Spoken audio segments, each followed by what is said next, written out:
असतील? 20%. बरोबर. त्याच्यानंतर कपडे कसे असतील? फाटलेले, मळलेले. हा झाला मेकअप. त्याला बघितलं की तुम्ही म्हणणार तुम्हाला स्टेजवरती एंट्री झाली की तुम्ही म्हणणार दारूला आहे. म्हणजे दारूला झाला मेकअप. कोकणचा झाला मेकअप. छत्रपती शिवाजी महाराज एखाद्या मुलीला मुलाला बनवून तिथं झाला मेकअप. आधी तुम्हाला मेकअप आहे छत्रपती शिवाजी महाराज. तसंच ब्रायडल काय झाला? मेकअप झाला.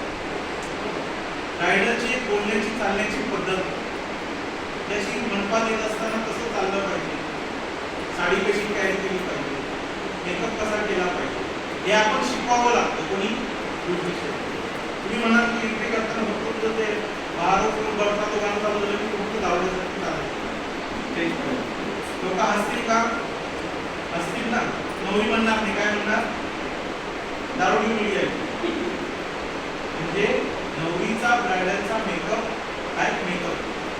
त्यात कसं चाललं पाहिजे, कसं बोललं पाहिजे, कसं वागलं पाहिजे, कसं स्वतःला कॅरी केलं पाहिजे, या सगळ्यांना अनुसरून जी काय व्यक्तिमत्व म्हणजे पर्सनॅलिटी तयार होते त्याला म्हणतात मेकअप. म्हणते फक्त पॉलिश कलर नाही, मेकअप म्हणजे बोलणं चालणं सुद्धा त्याच्याकडे येतं. कन्सेप्ट क्लिअर झाली.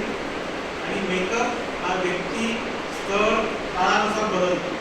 व्यक्ती बदलले की मेकअप बदलतो, स्थळ बदलले की मेकअप बदलतो, काळ बदलला की मेकअप. आता मॅडम मला छान ब्रायडल मेकअप शिकवतो आणि आता एखाद्या क्लासमध्ये मुलीचं काय लग्न आहे, सगळ्यांना लग्नाला जायचं. कसे जाणार तुम्ही मेकअप करून? छान तयार होऊन जाणार ना. प्रत्येक जण मंडळी लावून जाणार का? चला आता इच्छा लग्नात जायचं, आपण मंडळी लावून असतं कारण आम्ही ब्रायडल मेकअप करू.